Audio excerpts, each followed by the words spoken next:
Hip joint ABN কেন হয় এবং এবিএনটা কি?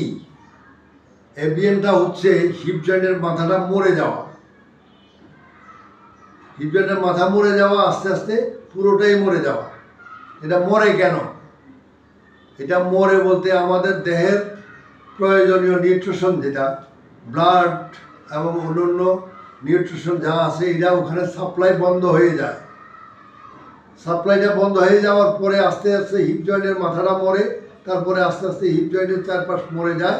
এরপরে আমাদের দেশের চিকিৎসা ব্যবস্থা যা আছে, প্রচলিত চিকিৎসা ব্যবস্থায় বলা হয় প্লাজমা দেন, প্রচলিত চিকিৎসা ব্যবস্থায় বলা হয় আপনি স্টেম সেল নেন, প্রচলিত চিকিৎসা ব্যবস্থায় বলা হয় আপনি রিপ্লেসমেন্ট করেন, অপারেশন করে ফেলে দেন, ফেলে দিয়ে নতুন করে লাগান। তো এখন এই বিষয়ে আমরা অনেকগুলো ভিডিওই আমাদের আছে যাদের আমরা হিপ জয়েন্ট এবিএন ঠিক করেছি। তা আমার সামনে যিনি আছে ওনারও হিপ জয়েন্ট এবিএন কিরাম মোহাম্মদ আলিমুল বাসার। আলেমুল বাসার। তা আপনি এখানে যে হিপ জয়েন্ট ঠিক করা হয়, এটা কার কাছ থেকে শুনতে পাইলেন? ওইটা আমি পাইছি আপনার একজন পেশেন্ট, ওর কাছ থেকে। ওর নাম হচ্ছে বলেন, গাইবান্ধা গাইবান্ধার সাগাটা থানার শাহাবুদ্দিন। শাহাবুদ্দিন, জি হ্যাঁ, শাহাবুদ্দিনের কাছ থেকে আপনি খবর পাইছেন যে এখানে হিপ জয়েন্ট এবিএন এবং হিপ জয়েন্ট অ্যাঙ্কলাইজিং ঠিক করা হয়, জি নাকি? জি। এই কত বছর আপনার এই সমস্যা? ওইটা প্রায় 1 বছর। 1 বছর যাবত আপনি সমস্যাটা বুঝতে পারছেন, জি কিন্তু হিপ জয়েন্ট মারা গেছে আরও আগে, জি। আরও ধরেন 3 বছর আগে মারা গেছে মাথাটা।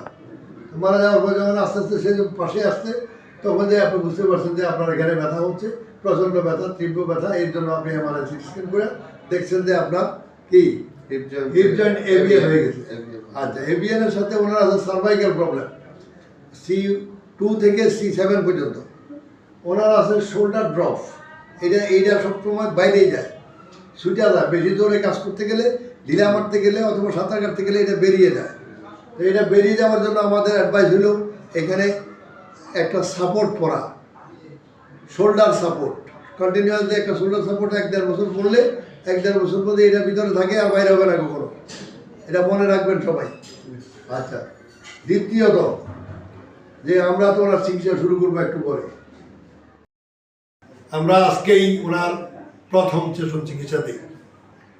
প্রথম সেশন চিকিৎসা শেষে আমরা ওনাকে বলছি যে আপনি পাটা ফাঁক করে দেখেন, সামনে লম্বা কাইক দিয়ে দেখেন। নিচে এখনো বসাইতে পারি নাই, নিচে আমরা বসাবো আরো 2 দিন পরে। আর এই বসানি না, ইজিলি বসা আর এমন জোর করে বসা ভিন্ন ব্যাপার আছে।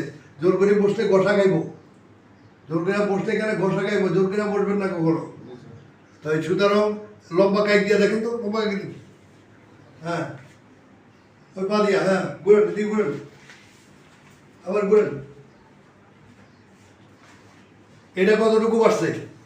ওটা 30%। 30%, জি। পাশে এটা কত বাড়ছে? এটা 30%। 30। তো সর্বসাক করলে আপনার এটা ফ্রি হয়েছে কত? ফ্রি হয়েছে তো 50% এর নিচে আছে। না, 15 দিচ্ছে, 50 তো হয় নাই। 50 নিচে। 15 না, 30 বা 35। জি। তাই 30 বা 35% ফ্রি হয়েছে। ওনার হিপ জয়েন্ট এবিএন এর রুগী আমরা আগে বলছি। তো এখন যেটুকু ফ্রি হয়েছে এটুকুতে খুশি কিনা? খুশি। খোদা হাফেজ।